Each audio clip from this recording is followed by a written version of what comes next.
No,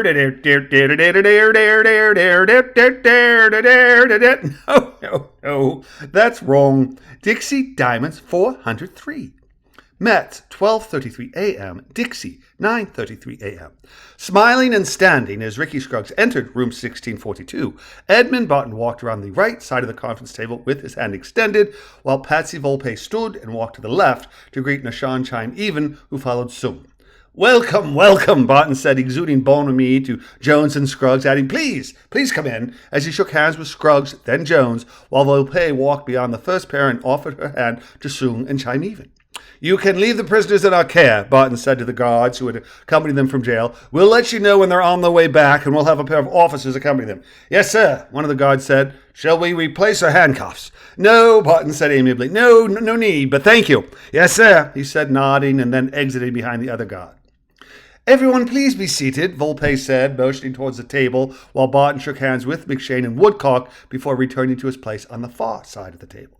Standing behind his chair, Barton said, please be seated.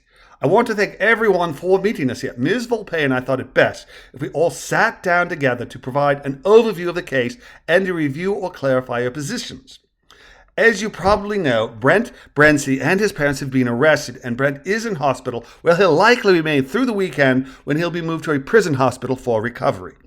His parents are currently in jail awaiting the filing of charges.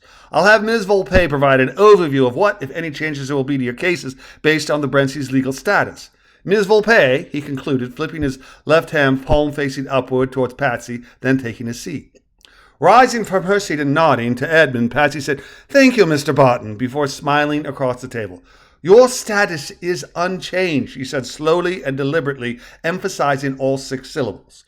At least so far as the agreements we made concerning what charges you will face providing testimony against the 3 Brencies. We do, however, have concerns for your safety. All 3 Brencies are proverbial trapped rats.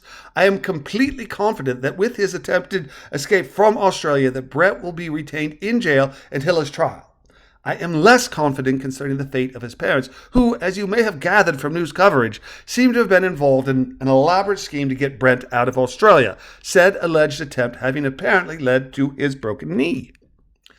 Obviously, I'm not at liberty to discuss what may or may not have occurred, but I am offering police protection at a safe house for all of you. We are concerned for your safety, and we think it best if you go underground until after the trial. We understand how difficult this will be for each of you, but given the lengths we've seen and the alleged attempts to free Brent, we think it best if you become unavailable and remain unseen until all 3 Brencies stand trial. None of you will be forced to do so, but we are urging you to the nth degree to allow us to protect you. If you believe this is something you would consider, please stay and we can discuss details. But if you are disinclined to avail yourself of police protection, then it would be best for those who are considering availing themselves of our protective custody that you feel free to go.